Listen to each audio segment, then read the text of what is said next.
and welcome to Model Kit Stuff and another first impressions video. And in this video we're going to look at the Airfix 1/48 scale English Electric Canberra, that version. So this is the 2019 version of a kit that was originally a new tool back in 2008. So since 2008 and 2010, they made one or two alterations. I'm not quite sure what those are. They're new parts, and that might have been around what version they were putting in there. And then we didn't see anything from it for a few years, and then in 2016 they re-released it with this artwork on, effectively just new paint schemes and decals. And then in 2019 they re-released it with another set of new paint schemes, which is what you see here. And then they released another version again, which was this one, which included an extra scheme called the Raspberry Ripple. Now, I don't know a massive amount about this aircraft. I'm not a big aircraft fan. I just like what I like. And when the Raspberry Ripple version came out, they had a lovely picture of it on the Airfix website, and I thought, wow, I've got to have that. It looks stunning. So that's why I own this kit. I bought it direct from Airfix, so I've had it from new. The kit number is A10101A. It's a skill level 3. I think it came with 4 flying hours, but I've removed them and subsequently traded that in for another model, so I'm not 100% sure. It comes with the standard Airfix red box, so you've got the standard information with the 2 colour options on the front. The sides are the same, they just basically cover off what's on the front. You've got some pictures of the completed model on that side there, and then on this side, which always seems upside down for me, you have a bit more in-depth about the 2 paint schemes. You've got your list of paints, which I think is always handy to have on the outside of the box, and a little bit of history. Now, unusually on the back there's a load of information about the club, and this might have been right when it was first printed, but things have changed a little bit now, and I'm not sure whether they're taking new members on currently. So they relaunched the membership last year. Subsequently, they've extended everyone's membership by 6 months at no cost, because they're going to relaunch the membership again. Now, I've been privy to seeing a little bit of that, because my opinion was asked, along with lots of other people, I'm guessing, on the back of reviewing their Cromwell tank, actually.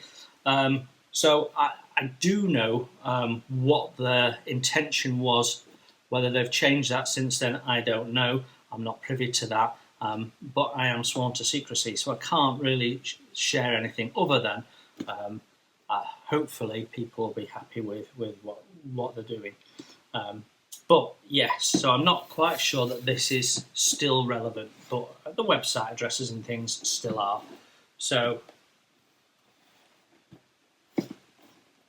there you have it. So let's take a look at the instructions.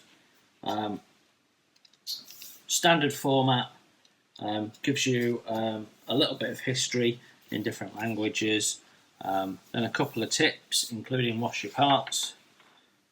It's amazing how many people get angry about washing parts. If you mention it on Facebook, you get some very angry people. Oh, you shouldn't wash your parts. Well, yeah, well, okay. Whatever you want to do. Don't take it out on others. Then we have the key, standard Airfix key, and then we're straight into the build. Now, usually we start with the cockpit, which we're doing here, and we've got the pilot. I can't work out particularly clearly who that is. For those that don't know, Airfix usually put one of the design team their face on the pilot in the instructions. Then we are building up the seats, and they appear to have moulded on harnesses, which may well be nice. Then we've got the cockpit floor, instrument panels going in.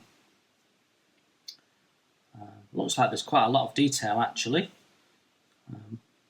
with the various dials and bits and pieces.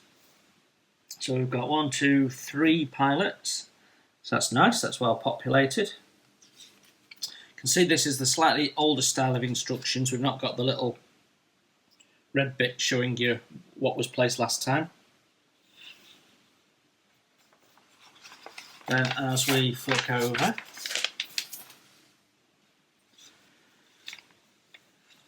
we are building up what looks to me to be the bomb bay. Not quite sure what they are. They don't look like something that would be on an aeroplane, do they? We will see, no doubt, as we go along. Then we have the 2 fuselage halves. Looks like we've got a little glazed part going in there, and the cockpit that we've built up. And then this part here, 12C, gets painted black and needs 100 grams of weight on it, or in it. Well, it's going there, so it must be on it, I'm guessing. So weight that forward wheel down, and then yes, that is a bomb bay going in there. So intrigued about those. Step 8, we're building up the wheels. Looks like we've got some internal parts for the landing gear there, and quite a simplified drawing there showing 2 halves of, I'm guessing will be the flaps or ailerons or whatever they are. Then we've got engine build up, A or B. Guess that depends on which paint scheme you're doing. Immediately what I can see is different is we have a longer nose there, and we've got a little ventilation point there.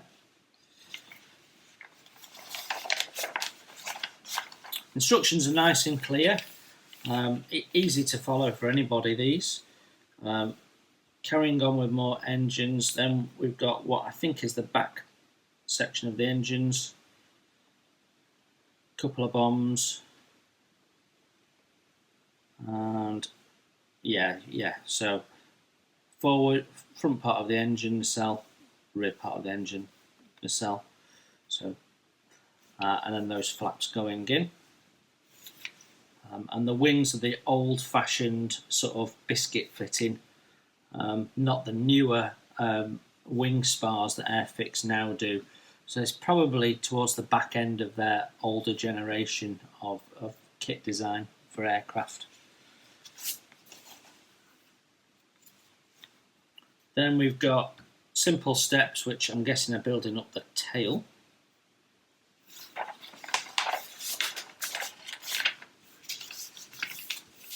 And then we have the tail assembly. Then we have the landing gear being assembled. So we can see that we've got 2 different styles of wheels depending on which version you're doing, A or B. Looks like we've got a nice gear strut there, and we've got the little mud guards going on there, so hopefully they look as nice in plastic as they do on the instructions. Then landing gear is going in, and we have an option there for opened and closed area there. I'm guessing that's entrance into the cockpit. So there must be a ladder or something for that, I would assume. Bomb bay doors open or closed, which is nice to have the option. And then we're building up the doors around the gear there. Again, open or closed. So before they did their silhouettes saying gear up, gear down. Then at step 30, things start looking a bit busier, and that's when we get to munitions. So we've got number of different bombs that they've made it quite busy by having lots of different part numbers for the same thing. So 49B, 50B, 51B. Why they didn't just do them all 49B? Anyway, it does make the instructions a little crowded, but still easy enough to read. 2 halves for the bomb, 2 halves and a mount, 2 halves, front cone and a mount. We've got some wings and a tail piece to go on that one, so that's obviously to help get some definition in the moulding. And then more rocket launchers there, and then it's showing the different ammunition arrangements. I'm not quite sure what those arrows are telling me. I think it's to do with the geometry of the fins on the weaponry. Yeah, but doesn't explicitly say, and it doesn't give you a degrees or anything. So not quite sure. And then we've got what looks like a bomb rack, and maybe that's what goes into those 2 mountings we saw in the bomb bay there. So we seem to have different options. So yeah, okay. There is no colours being shouted out for this, I notice. Well, not for, oh yes there is. Yeah, I just missed it. 163, whatever that is. Then for option A, there's some form of bulge there which goes on the bomb bay if it's closed. Not quite sure. So it's asking you to cut out 2 little holes which are recessed in the door. And then, yeah, that does mount on those 2 pegs, so you're not going to see those. Then we've got, alright, okay, so landing flaps separate, so we can show those lowered, so that's really nice. And then as we get to step 38, basically warning you to put the decals on before you put the munitions on, which seems strange when they were talking about munitions going on at this point here, step 34, and now we're talking about it again, step 38. It's a little odd. And then finally we have the nose cone going on, wing lights, the tail jack, and the canopy, pallets canopy. Now my understanding is the shape of the kit canopy is slightly incorrect, but we will look at that in a minute. So instructions, all very nice. Let's have a look at the decals next. So we have a really nice big sheet of decals supplied in the kit, and it's in Airfix's normal format of common at the top, then you have it divided into the 2 options. So yeah, and I know which option I'm doing, so it's none of these. But we've got a really nice set of decals there. You've got all the little decals for all the stencils and the little warning signs, and the roundels are really good. I mean, Airfix decals are as good as the best, really. 1 or 2 of them have quite a bit of carrier film on, but that's necessitated by the decal. But yeah, that all looks very, very good. Nice bright colours, register is spot on. Yeah, I like that. But we also get some extra decals, and we will look at those in a minute because they're related to the extra paint scheme. So location of decals is laid out on this separate sheet here. So for version A, you've got this decal map, which basically lies out where everything needs to be. It's nice and clear. Airfix do this really well now. They're up there with the best people at doing this. So though it looks very busy, if you take it very carefully, crossing one off at a time and work your way through it, do a wing, do the other wing, so on, you'll get through it no fuss at all. So this is A, which has this bulge on, and if we flip over, the A3 sheet has B on the other side, which doesn't have the bulge, and in some way doesn't look quite as busy. You've got quite a lot of decals there on what is the upper surfaces of the aircraft, but not so many on the lower. If you look at this one, there was far more on the lower. But yeah, so you want to go with option B if you're not a massive fan of putting decals on. But that is lovely. There's nothing wrong with that layout whatsoever. And they use the same format for their paint charts, which are now familiar if you've seen some of the other first impressions videos that I've done. So you get a nice glossy A3 chart. It lists the Humbrol paints, of course. And this is A, so you've got your camouflage pattern. It's not to scale, unfortunately, like Tamiya would do. But it gives you a good guide, so you can make your own masks, or however you want to go about it. It does, so it gives you all the paint shout-outs, and it does give you some of the decals, some of the larger decals, the national markings, and so on. So yeah, that all looks good, and that's quite a nice paint scheme, and I probably would go with that one, I think, if I was making the basic kit, but it's not the one I'm going to do. On the other side, B, we have this sort of white and aluminium, or pale grey, I think it's aluminium, yeah it is aluminium scheme, which actually is quite nice. I just think the camouflage has a little bit something extra about it, and again we've got the major decals. So this is in Operation Unit Royal Australian Air Force. So yeah, all very nice, well presented, easy to follow, no problems with that. However, there is an extra paint scheme in this kit, and that is the one that I will be doing. And that is called the Raspberry Ripple. And that is the Raspberry Ripple. Isn't that gorgeous? So, it is a proper, really lovely red, white and blue scheme. Nice and simple.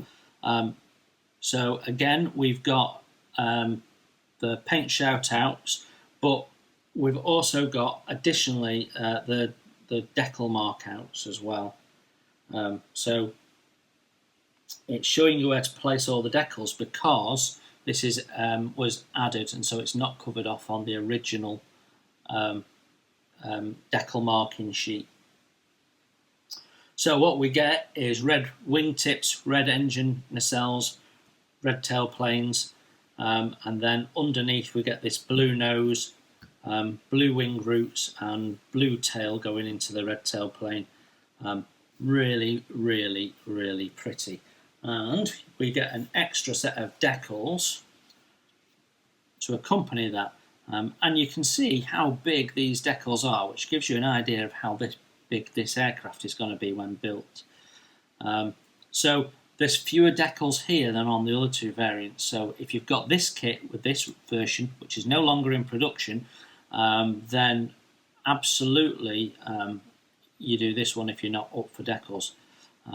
I like my decals, so it doesn't bother me at all. So these are Kit World decals, who obviously do quite a lot of aftermarket decals. For my money, not quite as good as Airfix's standard decals. And this came with no protective sheet or anything. I know they always come off, but it's nice that they at least have a go. So yeah, there we go. So it's the Raspberry Ripple scheme, Boscombe down. So very nice too. So I'm going to start with sprue P because it's got the cockpit parts in it. And like I said in the instructions, this is sort of the back end of the older style of Airfix kit. So it's not quite up to the standard of the more modern ones that we've seen in recent years. Having said that, the raised detail is very nicely done.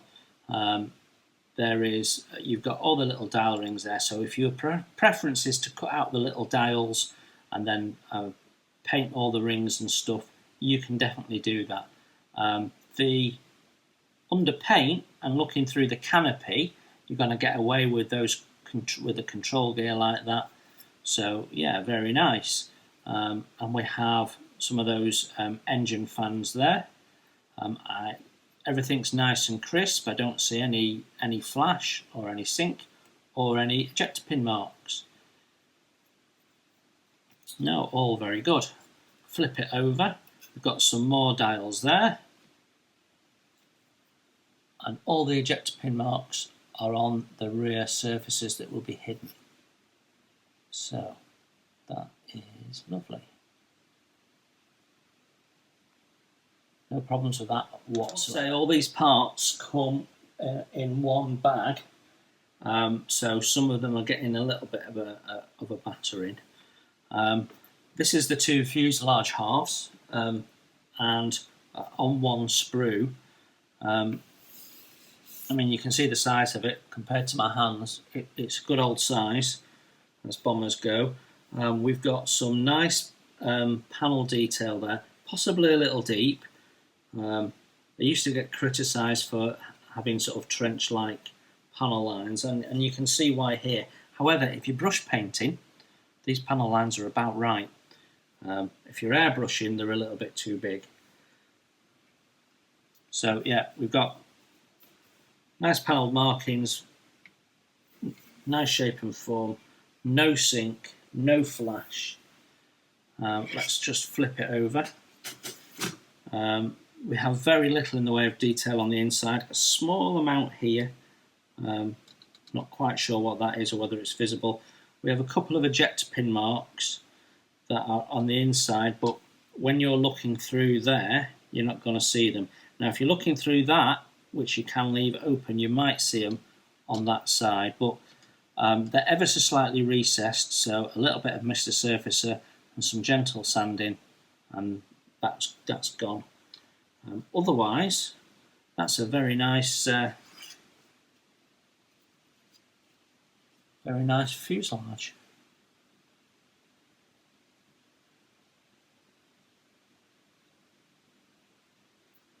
Now, as I'm showing you this, I've just noticed a small amount of sink just on the tail root there. I don't know if I can get that to show up on camera. Just there, there's a small amount of sink. Tiny amount of sink. Easily sorted. But the rest of the fuselage is done really nicely. Okay, well, there is no sprue letter on this, just a lot of big numbers, so all the parts are easily identifiable. However, we're mainly dealing with Ordnance here, so we've got all these various bomb halves, and then we've got these little rocket launching cones there. That, I believe, is the front of that little bulge we saw, so that is obviously some form of gun, I think, mounted gun. Then we've got the engine nacelles and the engine fronts that go in, and these are the more elongated ones, which have a little hole at the front. And then this is to do with the back end of the engine as it exits the wing. As we flip it over, we've got that Bombay roof, which has got some ribbing, which is interesting. The ribs start thick on one side and then get thinner on that side. That surely is some form of manufacturing process, that wouldn't have been like that, I'm fairly sure. Anyhow, the ends that go in these ends here, as we saw in the instructions, have got some detail on them, which under a little bit of paint, pick them out, should look quite nice. And then we've got one of the bomb bay doors, which is very, very thick. It's a very thick door, that. Look how thick that is.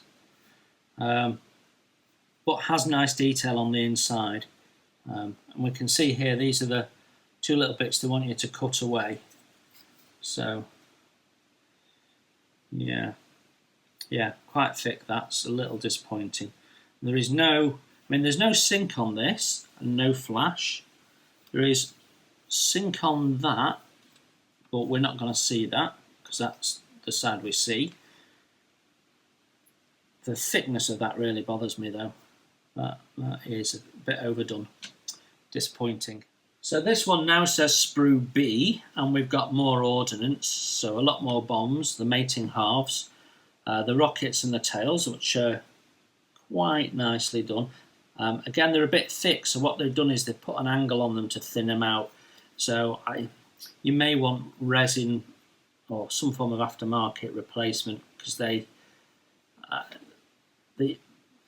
chamfer they've put on them is a little bit steep, so they just don't quite look right.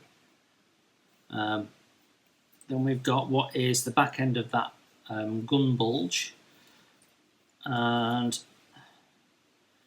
that is for mounting your bombs on. That goes into those two mating holes that we saw. And then we've got the other bomb bay door, which is equally massively thick.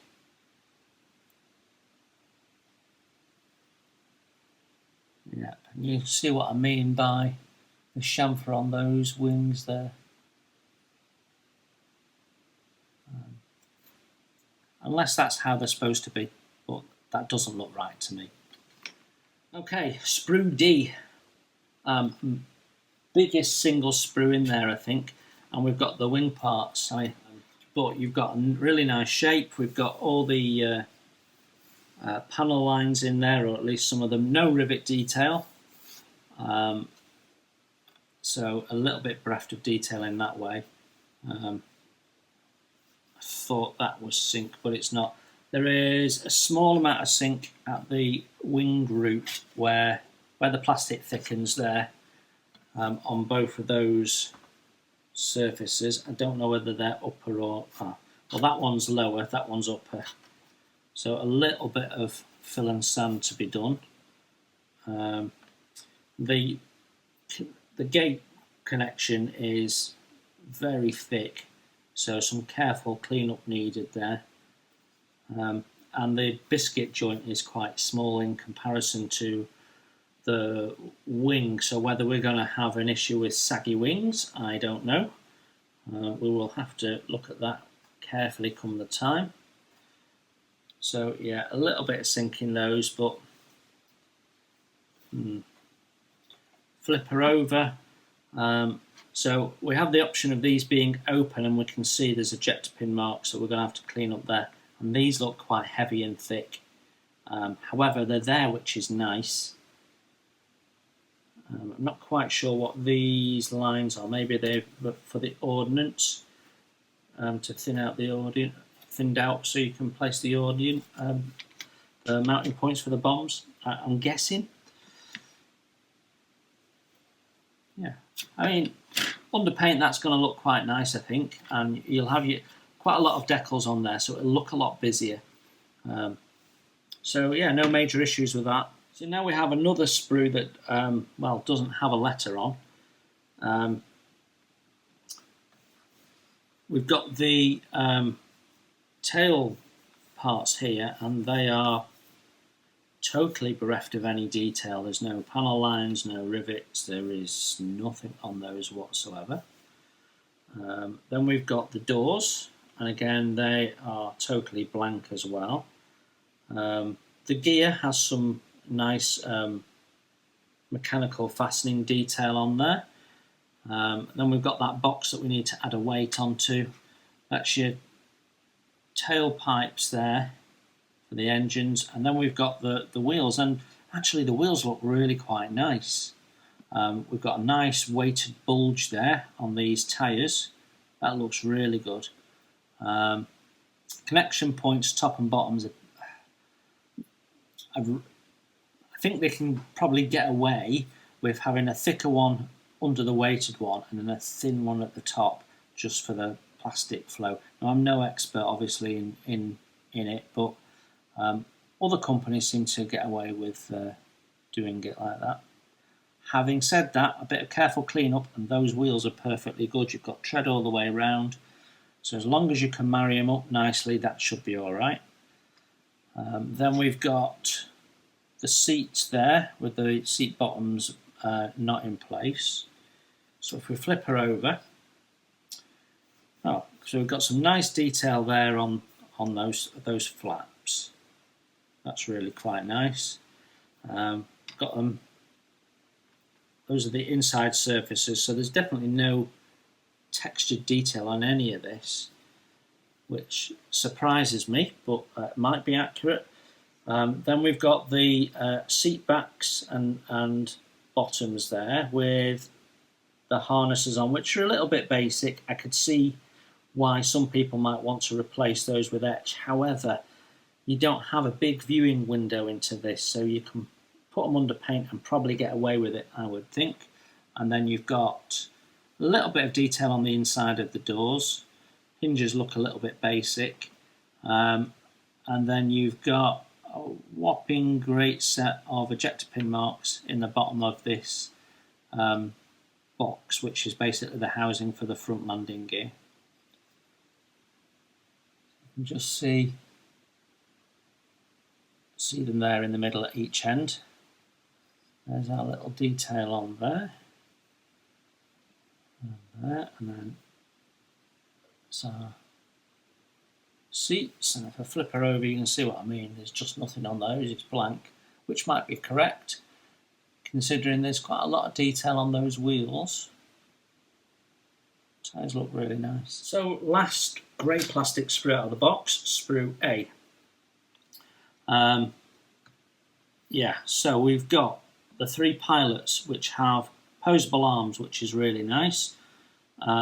They all seem to have arms in the same pose, but it's easy enough to change that around. The pilots themselves look really nice, really detailed. And then we've got these seat parts, which look okay. We'll flip that over and have a look at those in a minute, but we've got quite a lot of ribbing and detail on there, so that's interesting given that what we just looked at had none on. But then these are blank here. Two whopping great bombs there, possibly nuclear bombs, are they? Maybe. And then you've got the tail stand, which is not flashy but a bit heavy in seam. And then we've got these little wheel covers here, which actually are really beautifully moulded. The connection points are quite heavy, but cleaned up, they will be one of the highlights actually. And we flip it over, we've got some internal detail there. Again, this looks a bit heavy. I'm no expert, but this all looks a little bit heavy. We've got what is the inside of the landing gear bays, which has got some nice texture on there. Obviously it's missing all the cable runs and bits and pieces that would be in there. And we can see the other side of these mud guards, which is really nice.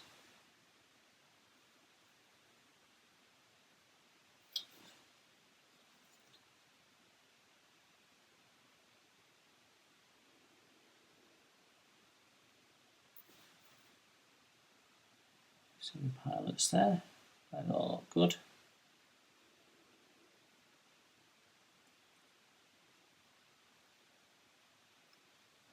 Very nice. So finally we have the clear sprues, which were just taken out of its bag. So the only sprue that was individually wrapped. So we've got the wing lights there. We've got some clear parts which I'm guessing go in the cockpit. The nose is clear there, and the little square window that goes in one side of the fuselage, I missed where that went, but I'm sure it must be in the instructions somewhere. And then we've got this funny looking cockpit which has these two little, those aren't injector pin marks, they are supposed to be there. Anyhow, yeah, there is very little distortion, just a tiny amount at the lip, which I think will get painted in anyway. They're not the clearest transparencies I've seen, but under a gentle polish, they will come out quite well.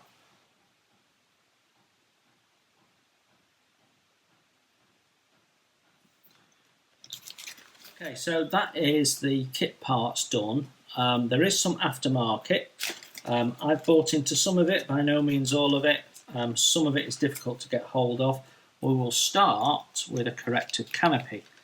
So this is a resin canopy, and you will see it's got this little vision hole which is done better. It's got a proper nice thick raised lip on it, but there's only one of them. Also, they've dealt with the distortion, although it is nowhere near as clear as the kit part, and will need some gentle polishing up to make that acceptable to be on the model in the first place.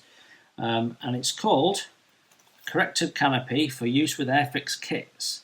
So this is from Master Casters. I think I got this on eBay, as I seem to recall, but it's basically a clear resin part. As you can see, it's on a casting block.